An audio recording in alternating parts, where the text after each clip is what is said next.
नमस्कार दोस्तों, स्वागत है आप सभी का आपके अपने ड्राम बॉक्स पे। दोस्तों आज हम पढ़ने जा रहे हैं अपने संविधान का भाग एक। जैसा कि आप सभी जानते हैं हमारे संविधान में टोटल भाग हैं 22। 22 कैसे? संख्या के आधार पे। लेकिन अगर आपसे पूछा जाए क्रम के आधार पर कितने भाग हैं तो भाग होंगे 25। तो ये 25 भाग कैसे होते हैं? ये होते हैं जब उन्हीं के साथ में क्रम wise A B C D इस तरह से चीजें लगती हैं। तो टोटल भाग जो हैं, अगर हमसे पूछा जाए कुल कितने भाग हैं, क्रम वाइज कितने भाग हैं, तो हमारा आंसर होना चाहिए 25। लेकिन अगर पूछे संविधान में कितने भाग हैं या संविधान में सामान्यतः कितने भाग हैं, तो हमारा आंसर आता है 22। इन्हीं 22 भागों में आज हम शुरू करने जा रहे हैं हमारे संविधान का पहला भाग, जो कि है संघ और उसका क्षेत्र। तो जो संविधान के जो ये भाग है भाग एक, इसमें टोटल अनुच्छेद हैं 4। अनुच्छेद 1 से लेके 4 तक। अब इन 1 से लेके 4 तक अनुच्छेदों में क्या कहा गया है हम समझने की कोशिश करेंगे यहाँ पे बहुत ही सरल शब्दों में और बहुत ही कम समय में। तो देखिए, जो हमारा संविधान का अनुच्छेद 1 है, ये कहता है भारत का नाम, हमारे देश का नाम क्या होगा। ये कहता है कि इंडिया, इंडिया यानी भारत क्या होगा, राज्यों का संघ होगा। अब देखिए यहाँ पे कई बार क्वेश्चन यहाँ से बहुत घुमा घुमा के पूछता है। आप सिर्फ एक छोटी सी बात समझिए कि अनुच्छेद 1 कहता है इंडिया, जो कि क्या है, भारत है, और ये क्या होगा, राज्यों का संघ होगा। अब ये जो संघ होगा इसको इन्होंने 3 श्रेणियों में बांटा है, क्योंकि संघ का मतलब है क्षेत्र, है ना। तो देखिए 3 श्रेणी, मतलब पहली श्रेणी है राज्यों के क्षेत्रों की, दूसरी श्रेणी है संघ क्षेत्रों की, और तीसरी है ऐसे क्षेत्र जिन्हें किसी भी समय भारत की सरकार द्वारा अधिग्रहित किया जा सकता है। अब वो कौन से होंगी? देखिए, या तो भारत की सरकार मान लो कहीं पे किसी, जैसे कि आपका युद्ध वगैरह हुआ, जो वैलिड रीजन होते हैं उनके थ्रू कहीं से ऑक्यूपाई करे कोई क्षेत्र, या फिर आपस में कुछ लेन देन हो जाता है, जैसे हमने इतने गांव उन्हें दे दिए। अभी 2015 में बांग्लादेश के साथ ऐसा समझौता हुआ था, है ना। तो उस तरह के क्षेत्रों को तीसरी कैटेगरी में रखा गया है। अब भाग एक के साथ जो अनुसूची कनेक्ट है वो है हमारी पहली अनुसूची। इसको याद रखना बहुत आसान है। कैसे? भाग एक अनुसूची भी एक, यानी भाग एक के साथ कौन सी अनुसूची कनेक्ट है? अनुसूची एक। इसके अंदर भी देखो 3 तरह के क्षेत्रों की बात की, 3 तरह की चीजों की बात करी गई है। कौन सी? राज्यों के नाम और संघ शासित राज्यों के नाम, और इन सभी का क्षेत्र विस्तार। अब यहां पर एक चीज और मायने रखती है, कभी कभी एग्जामिनर भारत के क्षेत्र या भारत के संघ की बात करता है, या फिर जब हम अक्सर किताबें पढ़ते हैं उस टाइम हम इन शब्दों को पाते हैं। तो देखिए दोस्त, जब हम क्षेत्र की बात करते हैं इसका अलग मतलब होता है, और जब संघ की बात करते हैं इसका अलग मतलब होता है। भारत का जो संघ है वो इसकी बात करता है, भारत में एक संघ है पूरा, है ना। और संघ कैसा है? भारत का जो संघ है ये विभाज्य राज्यों का अविभाज्य संघ है, यानी कि हमारे यहाँ पे राज्यों को खत्म किया जा सकता है, राज्यों को कोई गारंटी नहीं दी गई है कि वो ऐसे ही रहेंगे। ये अमेरिका के विपरीत है। अमेरिका में क्या होता है, राज्यों को संविधान के द्वारा गारंटी दी गई है कि उन राज्यों को संविधान संशोधन के बिना नहीं खत्म किया जा सकता। लेकिन हमारे यहाँ पे ये सारी शक्तियां किसको दी गई हैं? संसद को दी गई हैं। वो चाहे तो राज्यों को खत्म कर सकता है, नए राज्यों का निर्माण कर सकता है, राज्यों को मिला के अलग से राज्य बना सकता है, ठीक है। वो हम पढ़ेंगे अनुच्छेद 2 में अभी। लेकिन संघ को कभी भी खत्म नहीं किया जा सकता।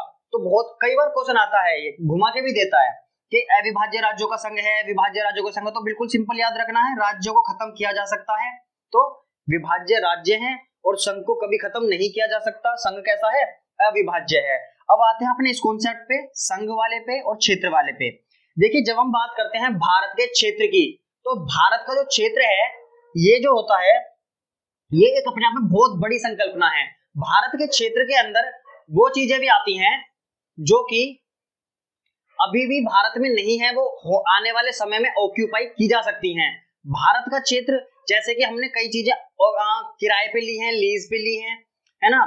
मेडागास्कर के पास में एक द्वीप है, वो हमने लीज पे लिया हुआ है, या फिर इसी तरह की कोई भी एंटिटी जो भारत सरकार कभी किराए पे लेती है उसके स्वामित्व में है, ठीक है। जैसे कि कोई जहाज है वो क्षेत्र के अंदर इंक्लूड हो जाएगा। भारत का कोई जहाज है और वो जहाज कहाँ पे है, अंडमान निकोबार आइलैंड, जो आपका सागर है वहां पे तैर रहा है, या फिर आपका प्रशांत महासागर में है वो, तो वो क्या है, वो क्षेत्र, यानी जहां पे वो जो जहाज है उस पे कब्जा है ना, एक तरीके से भारत का भी स्वामित्व है भारत का, तो वो क्षेत्र कहाँ क्या होगा, भारत का होगा।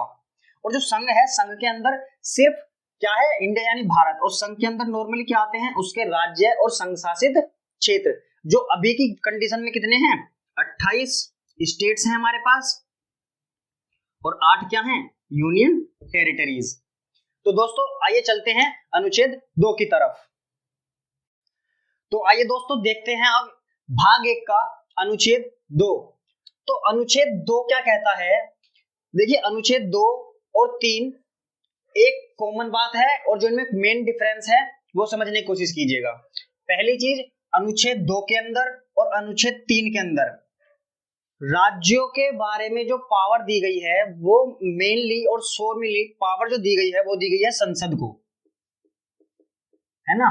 संसद से मतलब राज्यसभा और लोकसभा। तो देखिए होता क्या है, संसद को पावर दी गई है अनुच्छेद 2 के अंदर कि अगर संसद चाहे तो नए राज्यों को शामिल कर सकता है, किसमें, भारत के संघ में, या नए राज्यों को गठित कर सकता है।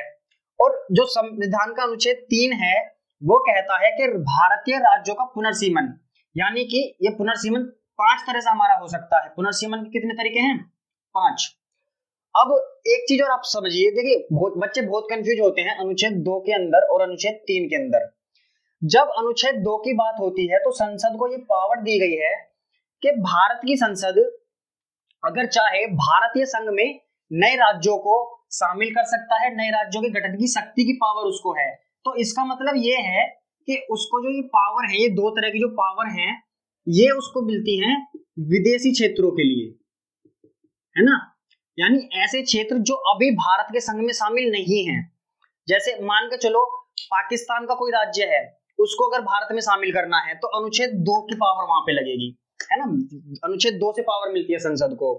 बराबर में जितने भी हमारे पड़ोसी देश हैं, चाहे अफगानिस्तान है, बांग्लादेश है ना, भूटान, नेपाल, अगर किसी वजह से उन क्षेत्रों के किसी राज्य को भारत में शामिल करना है या वहां से किसी तरह से कोई नया राज्य बनाना है, तो वहां पर जो हमारा एप्लीकेबल होगा, जो संसद को पावर देता है, वो है हमारा संविधान के भाग 1 का अनुच्छेद 2। लेकिन जितने भी राज्य अभी एग्जिस्टेंस में हैं, जैसे कि आज की डेट में 28 राज्य और 8 संघ शासित प्रदेश भारत में एग्जिस्ट करते हैं, उनमें किसी तरह का हेर फेर करने के बाद, बदलाव करने के बाद में अगर नए राज्यों का गठन होता है, राज्यों को कम किया जाता है, संघ शासित प्रदेश नए बनाए जाते हैं या कम किए जाते हैं या खत्म किए जाते हैं, वो सारे काम जो होते हैं अनुच्छेद 3 के अंदर होते हैं। तो अनुच्छेद 2 और 3 में जो मेन डिफरेंस है वो ये है कि अनुच्छेद 2 डील करता है किसके साथ, विदेशी राज्यों के साथ, है ना। यानी ऐसे राज्य जो विदेशों से हमने लिए हैं किसी तरह से, या उनके क्षेत्र को काट कूट के बनाए गए हैं। लेकिन जो अनुच्छेद 3 है वो हमारा कहता है जो हमारे खुद के राज्य हैं भारत संघ के अंदर, उनमें से जैसे अभी 2000 में क्या हुआ, उत्तर प्रदेश से उत्तराखंड बनाया गया, है ना। ऐसे ही मध्य प्रदेश से छत्तीसगढ़ निकला, बिहार से झारखंड निकला। ये वाला काम कहां से हुआ था, अनुच्छेद 3 के द्वारा।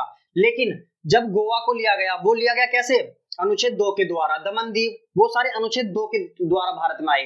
लेकिन जब हम बात करते हैं, जैसे अभी नया राज्य सबसे लेटेस्ट में कौन सा बना, तेलंगाना, वो किसके थ्रू बना होगा, अनुच्छेद 3 के थ्रू। इसी तरह से 5 अगस्त को 2019 में जम्मू कश्मीर राज्य को खत्म करके क्या बनाया गया, लद्दाख और जम्मू कश्मीर संघ शासित प्रदेश, वो किसके थ्रू बना होगा, अनुच्छेद 3 के थ्रू। तो बिल्कुल सिंपल भाषा में समझने की बात यह है कि अनुच्छेद 2 हमारा डील करता है विदेशी राज्यों के साथ, जो अभी क्या है भारत की पावर में ना हो, है ना, वो किसी और राज्य के हैं, किसी और देश के पास हैं, और उनको भारत में शामिल करके नए राज्य बनाए जाएं, वो क्या है, अनुच्छेद 2। और जो भारत के खुद के राज्य हैं उनका कौन डील करता है, अनुच्छेद 3। अब अनुच्छेद 3 में 5 तरह से काम हो सकता है। क्या, अगर भारत की संसद चाहे तो पहला नए राज्यों का निर्माण कर सकती है, या उन राज्यों का जो क्षेत्र है, क्या है, जो क्षेत्र है राज्यों का, उन क्षेत्रों को बढ़ा सकती है, उन क्षेत्रों को घटा सकती है, जो राज्य हैं उन राज्यों की सीमा में परिवर्तन कर सकती है, और जो राज्य हैं राज्यों का नाम भी परिवर्तित किया जा सकता है। जैसे कि आपने देखा होगा पहले उत्तर प्रदेश का नाम क्या होता था, सीमांत प्रदेश, है ना, उत्तरी प्रदेश का नाम ये 2024 जनवरी को नाम चेंज हुआ था। इसी तरह से जैसे पहले उत्तराखंड है, उत्तराखंड का पहले नाम उत्तरांचल होता था। तो जो नामों में परिवर्तन है राज्यों के, वो भी किसके थ्रू होता है, अनुच्छेद 3 के अड़े के द्वारा। ठीक है, अगर हम उन्हें इंग्लिश में बोले तो ABCDE, है ना, यानी अनुच्छेद 3 के सब सेक्शन ई में क्या होता है, नामों का परिवर्तन राज्य का किया जा सकता है, किसके द्वारा, संसद के द्वारा। अब जो निर्माण है राज्यों का, ये किस किस तरह से किया जा सकता है, ये भी अपने आप में बहुत दिलचस्प बात है।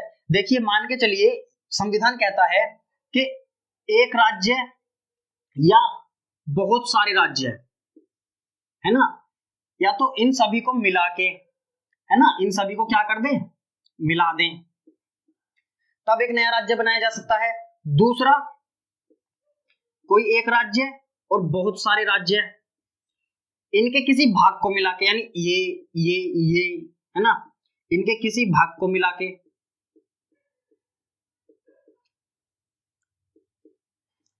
ऐसे भी एक नया राज्य बनाया जा सकता है। या किसी एक राज्य और दूसरे राज्य को आपस में मिला के, या किसी एक राज्य और दूसरे राज्य के भागों को आपस में मिला के। तो कहने का मतलब ये है कुल मिला के संविधान का भाग 3 डील करता है भारत में एग्जिस्ट रहने वाले राज्यों के साथ में, कि संसद को पावर दी गई है, वो नए राज्यों का निर्माण कर सकता है, उनके क्षेत्रों को बढ़ा सकता है, उनके क्षेत्रों को घटा सकता है, उनकी सीमा में परिवर्तन कर सकता है, और राज्यों के नाम को परिवर्तित कर सकता है। अब आते हैं भाग 1 के सबसे लास्ट सेक्शन पे, मतलब आपके अनुच्छेद पे, आर्टिकल पे। आर्टिकल 4 कहता है कि ये जो संशोधन होगा ना, संशोधन 2, मतलब अनुच्छेद 2 के अंतर्गत किया गया संशोधन, या अनुच्छेद 3 के अंदर किया गया संशोधन, इसे जो हमारा आर्टिकल 368 है, आर्टिकल 368 के अंदर संशोधन नहीं माना जाएगा।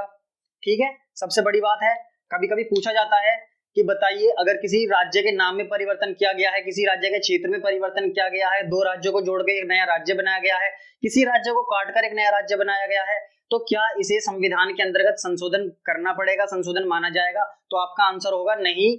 368 के अंदर भाग 1 में किया गया संशोधन इंक्लूड नहीं होता है, कुछ स्पेसिफिक कंडीशंस को छोड़ के, जिसको हम बाद में कभी डिस्कस करेंगे। लेकिन एक कॉमन सेंस, बिल्कुल जनरल सेंस में क्या होता है, नॉर्मली इसमें किया गया संशोधन एक सामान्य संशोधन होता है, जो आपकी संसद होती है उसमें सामान्य बहुमत से पारित करके पास किया जा सकता है। अब यहाँ पे एक चीज और है कि जब नए राज्यों का निर्माण किया जाता है ना, अनुच्छेद 3 के अंतर्गत, तो इसमें क्या होता है, जिस राज्य की सीमा में परिवर्तन करना है, बढ़ाना है, घटाना है, नाम परिवर्तित करना है, उस राज्य के द्वारा उसे काट के कोई नया राज्य बनाना है, उसकी सीमा में मिला के कोई नया राज्य बनाना है, तो जो राज्य होता है उस राज्य से कोशिश की जाती, मतलब जो संविधान कहता है वो कहता है कि उस राज्य से मत मांगा जाएगा राष्ट्रपति के द्वारा पहले, कि भाई आप अपना मत दें, ठीक है, और उस मत को देने की राज्य को एक लिमिटेड पीरियड होता है, उसके अंदर में उसे अपना मत देना होता है। लेकिन उस मत को मानने के लिए, है ना, वो जो मत होगा वो मत मानने के लिए ना तो राष्ट्रपति और ना ही संसद, ना ही राष्ट्रपति ना ही संसद, इनमें से कोई भी क्या है, मजबूर नहीं है, वो चाहे तो मान सकता है, वो चाहे तो ना माने। ठीक है, यानी कुल मिला के ये है नए राज्यों का निर्माण करना है, नए राज्यों का प्रवेशन, जो भी कुछ है टोटली पावर किसके पास है, पूरी तरह से हमारे संसद के पास। तो अगर आपसे क्वेश्चन पूछा जाए कि बताइए नए राज्यों के निर्माण की पावर भारतीय संविधान में किसको दी गई है, आपका जवाब होगा संसद को। आप पूछेंगे नए राज्यों का निर्माण किस अनुच्छेद के अंतर्गत किया जाता है, अगर विदेशी राज्यों से बात की जाए तो अनुच्छेद 2 होगा, अगर भारत के एग्जिस्टिंग राज्यों से बात की जाए तो आपका आंसर अनुच्छेद 3 होगा। अनुच्छेद 3 कितने तरह से राज्यों की बात करता है, 5 तरह से। कितने? नए राज्यों का निर्माण करना, बढ़ाना, घटाना, सीमा परिवर्तन, नाम परिवर्तन। और अनुच्छेद 4 कहता है हमारा भाग 1 में किया गया संशोधन आर्टिकल 368 के तहत संशोधन नहीं माना जाएगा। अब देखिए इसके अलावा कुछ समितियां और थी जो इजी भाग 1 के साथ डील करती हैं उसको हम नेक्स्ट वीडियो में डिस्कस करेंगे, क्योंकि अगर कंटिन्यू करेंगे वीडियो काफी लंबा हो जाएगा, बोरिंग हो जाएगा। ठीक है, तो जो इसकी समितियां हैं भाग 1 के साथ में जो टाइम पे बनी, उसका हम अलग से पार्ट में डिस्कस करेंगे। उम्मीद करते हैं दोस्तों आपको ये पार्ट पसंद आया होगा, आपको ये जानकारी अच्छी लगी होगी। अगर आपको ये जानकारी अच्छी लगी है तो इस वीडियो को ज्यादा से ज्यादा शेयर करें, लाइक करें और हमारे चैनल ड्राम बॉक्स को सब्सक्राइब करें और अपने दोस्तों से भी सब्सक्राइब करने के लिए बोलें, लाइक करने के लिए बोलें और हमें सपोर्ट करें। दोस्तों एक वीडियो को बनाने में काफी समय लगता है, काफी मेहनत लगती है। आपका एक लाइक हमारे चेहरे पे मुस्कान लाता है, हमारा हौसला बढ़ाता है, हमें और ज्यादा इच्छा करती है कि हाँ हम और अच्छी अच्छी वीडियो जल्दी से बनाएं। तो इसी के साथ नमस्कार, धन्यवाद, जय हिंद।